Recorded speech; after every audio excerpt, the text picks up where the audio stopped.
జగనన్న గారిని కలిసామండి రాజమండ్రి వచ్చినప్పుడు. జగనన్న అన్న మాటకి స్పందించి నేను ఉన్నానమ్మా అని భరోసా ఇచ్చారండి. అన్ని నేనే చూసుకుంటానమ్మా అని చెప్పారు. అలాగే నాకు డేటా ఎంట్రీ పోస్ట్ ఇచ్చారండి గవర్నమెంట్ హాస్పిటల్. మా పాపకి 5,000 పెన్షన్ రాశారండి. ఇంటి స్థలం ఇస్తారండి. ఢిల్లీలో పాపకి ట్రీట్మెంట్ చేపిస్తామని చెప్పారండి. ఇంజక్షన్ 16 కోట్లండి. అది ఎవరు, ఏ కంపెనీ స్పాన్సర్ చేస్తారు? వర్టిస్ కంపెనీ ద్వారా జగనన్న గారు మాకు ఇప్పిస్తామన్నారు.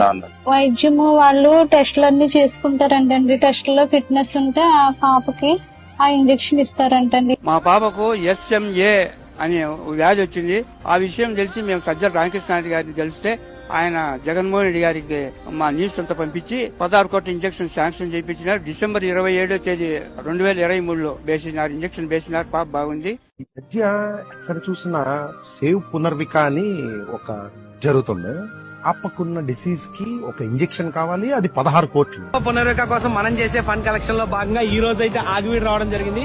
మీరే దగ్గరుండి ఆ పాప కోసం ఫండ్స్ ఇప్పించాలి. మాకు ఎలాగైనా ఎవరైనా కానీ ప్రభుత్వం తరపునైనా హెల్ప్ చేయాలని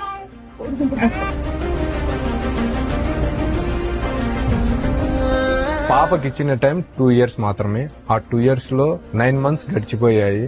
ఉన్న వాళ్ళు కూడా ఆలోచించే విషయం ఇది. ఒకటి గవర్నమెంట్ సపోర్ట్ చేయాలి, లేదా సొసైటీ ముందుకొచ్చి హెల్ప్ చేస్తే మేము మా పాపను బతికించుకుంటాం. జోల్జెన్స్మా అనే ఒక ఇంజెక్షన్ సుమారు 16 కోట్లు ఖరీదు చేసేటువంటి ఇంజెక్షన్ వేస్తే ఆ జీన్ థెరపీలో భాగంగా తను కోలుకున్నటువంటి పరిస్థితి ఉంది. నేను ప్రజలకు అపీల్ చేస్తున్నాను కనుక దాతలు వచ్చి వారికి ధన సహాయం చేయాలి.